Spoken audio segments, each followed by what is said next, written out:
Decluttering isn't just about organizing your space. It's about confronting your past, your memories, and even your future. No one warns you how deeply emotional this process can be. Have you ever picked up an old item and felt overwhelmed with guilt or nostalgia, wondering if you could let it go? You're not alone. For many seniors, decluttering brings unexpected challenges that go far beyond what anyone talks about. Meet Ellen, a 72-year-old who had spent 4 decades in the same home. After retiring, she decided it was time to declutter and simplify her life. At first, she thought it would be a straightforward task, organizing closets, clearing out old furniture, and making space for a more peaceful environment. But what Ellen didn't expect was how deeply personal and emotionally complicated the process would become. She found herself sitting in her attic, surrounded by boxes of her children's school projects, her late husband's belongings, and items she hadn't touched in years but couldn't quite bring herself to part with. Every item seemed to whisper a story, and letting go of anything felt like letting go of a piece of herself. Like Ellen, you might think decluttering is just about creating more room or tidying up. But in reality, it's about confronting memories, emotions, and the life you've built over decades. For many seniors, it's not just about clearing physical clutter. It's about making peace with your past and creating a lighter, more intentional future. If you've ever felt overwhelmed by the thought of decluttering or unsure of where to even begin, you're not alone. In this video, we'll uncover 5 harsh truths about decluttering that no one talks about, but you need to hear. Before we dive in, if you're finding this helpful, take a moment to like this video and subscribe to our channel for more practical advice to help you thrive after 60. Your journey to a simpler, happier life starts here. Harsh truth. Number 1. It's harder than you think. Decluttering isn't just a physical task. It's an emotional journey that can feel far more challenging than expected. Every item in your home tells a story. Some bring joy, while others may stir up guilt, regret, or longing. Deciding which ones to keep can feel like deciding which parts of your life are worth holding on to. It's not just about space. It's about memories, connections, and the legacy you've built over time. Take Ellen, for example. While sorting through her belongings, she came across her late husband's old watch. It was tucked away in a drawer, forgotten for years, yet it instantly brought back vivid memories of the life they'd shared. She held it in her hands for hours, torn between 2 powerful feelings. On one hand, the watch had deep sentimental value. It reminded her of their anniversary dinner, vacations, and countless moments together. On the other hand, she couldn't deny that it had been sitting unused for decades, collecting dust. Letting go of something like that feels like losing a piece of someone you love. But keeping everything can weigh you down, both physically and emotionally. Ellen realized that while the watch held memories, it wasn't the only way to honor her husband's life. She decided to take a picture of it and share the story behind it with her grandchildren, creating a new way to cherish the memory while letting go of the object itself. This is the reality many people face when decluttering, especially seniors. Every item you touch comes with a decision. Do I need this in my life now? Or am I holding on to it because of what it represents? That decision can feel overwhelming, even paralyzing at times.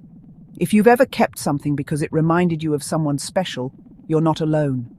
Many people struggle with this exact feeling, and it's okay to feel conflicted. What's important is recognizing that memories don't live in objects. They live in your heart and mind. You can honor those memories without keeping every item tied to them. Have you experienced this yourself? Have you held on to something because it connected you to a loved one or a moment in your life? Share your story in the comments below. Your experience might resonate with someone else who's going through the same thing. Decluttering is harder than anyone tells you, and it's okay to take your time with it. But by learning to let go in small, meaningful ways, you can begin to free yourself from the weight of the past and create a home and a life that feels lighter, more open, and ready for the future. Stay with us, because the next harsh truth might surprise you even more. Harsh truth number 2. Your family won't value what you do. One of the most difficult realizations about decluttering is this. What's precious to you may not hold the same meaning for your children or grandchildren. It's a harsh truth that often catches people off guard. The items you've lovingly preserved for decades, family photos, heirlooms, or keepsakes, might not resonate with the next generation in the way you imagined. Ellen experienced this firsthand. She had spent weeks carefully organizing boxes of old family photos, convinced that her children would be delighted to take them home and carry on the legacy of those memories. When her kids came to visit, she excitedly pulled out the boxes and began sharing stories behind the pictures. To her surprise, they weren't as emotionally attached as she had hoped. They appreciated the effort, but didn't see the same value in keeping physical copies of those memories. For Ellen, those photos represented a lifetime of moments, family vacations, birthdays, milestones, and even the quiet, everyday joys of raising her children. But for her kids, who had grown up in a digital age, the idea of storing physical albums felt more like a burden than a blessing. They politely declined, suggesting she digitize the photos instead. Ellen was heartbroken. This isn't about blame, it's about understanding generational differences. For many seniors, physical items like photos, antique furniture, or keepsakes symbolize love, family, and tradition. They're tangible reminders of a life well lived. But for younger generations, those connections are often stored differently, through digital archives, social media memories, or even just in their minds. It doesn't mean they don't care, it just means they value those memories in different ways. This disconnect can feel deeply personal, even painful. You might wonder, if they don't want these things, does that mean they don't value the memories attached to them? The answer is no. Your family values the stories and moments, they just don't necessarily need the physical objects to cherish them. The key is to approach this with understanding and flexibility. Instead of holding on to items in hopes that someone else will treasure them, consider creative ways to preserve the memories they represent. For example, Ellen decided to scan her favorite photos and create a digital slideshow that she shared with her children and grandchildren. They loved being able to see the pictures and hear the stories behind them, but without the pressure of storing boxes of albums. Decluttering often involves letting go of not just the items, but also the expectations tied to them. It's not about forcing your family to see things the way you do. It's about finding ways to bridge the gap and honor the memories in ways that work for everyone. Have you ever held on to something because you thought your family would want it, only to find out they didn't? How did that make you feel, and what did you do about it? Share your thoughts in the comments. Your story might help others who are navigating the same emotional journey. Decluttering isn't just about clearing space. It's about navigating relationships, values, and generational shifts. Stay with us, because the next truth about decluttering may just redefine how you approach this process entirely. Harsh truth number 3. Guilt will be your biggest obstacle. Guilt can be one of the most challenging emotions to overcome when decluttering. It's not just about the stuff, it's about what that stuff represents. You might feel like you're betraying someone you love by letting go of their belongings, as if parting with those items means you're letting go of the person or the memories tied to them. But here's the harsh truth. Holding on to everything out of guilt isn't the solution. It's a burden that can weigh you down. Take Ellen, for example. Among the many items she struggled with was a cabinet full of dishes that had belonged to her late mother. These weren't just plates and bowls. To Ellen, they represented family dinners, her mother's love for hosting, and countless memories around the table. Even though she hadn't used the dishes in years, she couldn't bring herself to part with them. Letting go felt like losing a piece of her mother and the cherished memories they'd shared. But over time, Ellen began to realize that keeping those dishes didn't bring her closer to her mother. In fact, they just sat there, untouched, taking up space and gathering dust. Her mother's love and legacy weren't in the plates, they were in the memories, the lessons, and the stories that Ellen carried in her heart. If you're holding on to something out of guilt, it's important to ask yourself a simple but powerful question. Will keeping this item improve my daily life? Or am I holding on because I feel obligated to? If it's the latter, then maybe it's time to rethink the way you honor that person or memory. One way to approach this is by finding creative ways to preserve the meaning without holding on to the physical object. For Ellen, that meant passing some of the dishes to family members who would actually use and appreciate them. She also chose her favorite plate from the set and displayed it in her kitchen as a reminder of her mother's love. The rest she donated to a local charity, knowing they would find new homes where they could be enjoyed. It's okay to feel conflicted. Guilt is a natural part of the process. But remind yourself that decluttering doesn't mean forgetting or dishonoring someone's memory. It's about making space for what truly matters in your life right now. Have you ever felt guilty about letting go of something that belonged to a loved one? How did you handle it? Share your experience in the comments below. Your story might resonate with someone who's struggling with the same feelings. Stay tuned, because the next truth might just challenge everything you thought you knew about decluttering. Harsh truth number 4. Decluttering can feel overwhelming. One of the most common obstacles in decluttering is the sheer overwhelm of it all. Looking around at a house full of things, decades of accumulated memories, belongings, and keepsakes can make you feel stuck before you even start. The task seems so massive, so daunting that you might be tempted to just throw up your hands and say, "I'll deal with it later." But deep down, you know that later rarely comes. Ellen felt this way too. Standing in her living room, surrounded by shelves of books, cabinets of keepsakes, and closets stuffed to the brim, she didn't even know where to begin. Every item seemed to demand her attention at once, leaving her paralyzed with indecision. Here's the truth: decluttering doesn't have to happen all at once. Trying to tackle your entire home in a weekend is a recipe for burnout.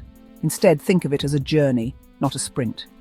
The key is to start small, one drawer, one shelf, or one corner of a room at a time. Ellen began with a single junk drawer in her kitchen. It wasn't glamorous, but it was manageable. And by focusing on that one small task, she built the confidence and momentum to tackle bigger areas later on. Another strategy that worked for Ellen was setting a timer for 15 minutes a day. She'd pick one area, work on it for that short burst of time, and then stop.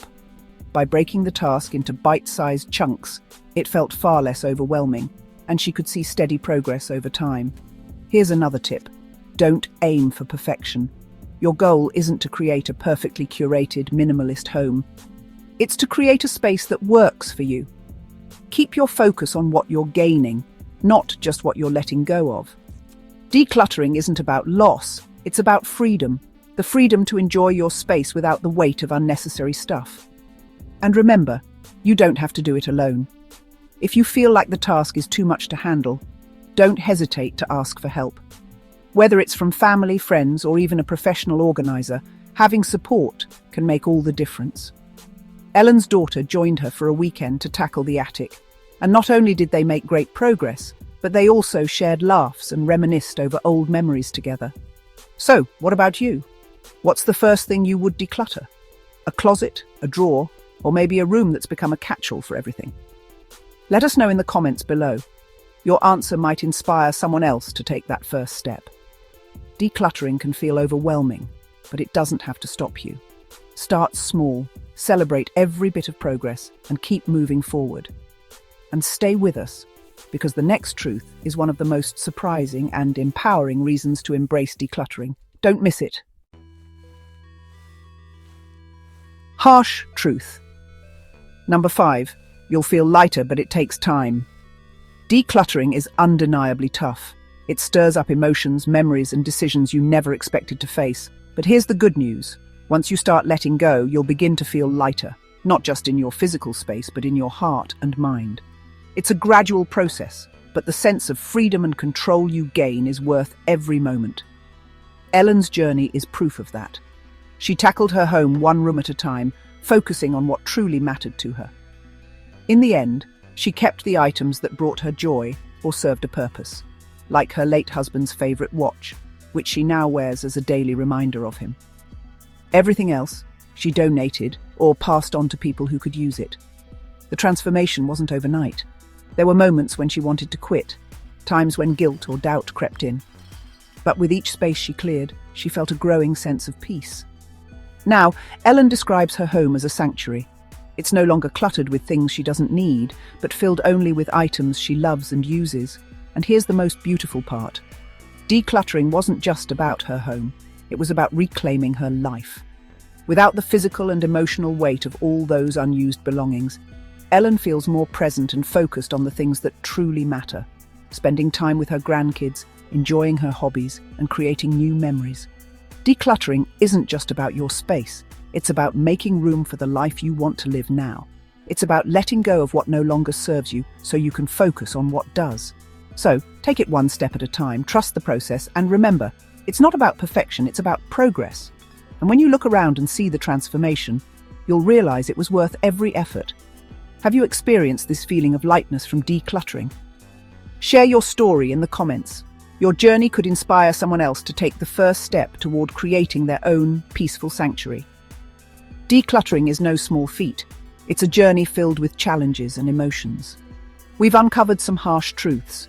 It's harder than you think. Your family may not value what you do. Guilt can hold you back. The process can feel overwhelming, and it takes time. But despite the struggles, it's also freeing, empowering, and absolutely worth it. Just like Ellen, you'll discover that letting go isn't about losing. It's about gaining clarity, peace, and a home that truly reflects the life you want to live now. Ellen's transformation wasn't just in her space, it was in her heart and her outlook on life. So as you take your own steps toward decluttering, remember this. Your memories don't live in the things you own. They live in your heart, where they'll always stay with you. If this message resonated with you, be sure to like this video and share it with someone who might need this reminder today. And don't forget to subscribe for more life advice that helps you live your best life after 60.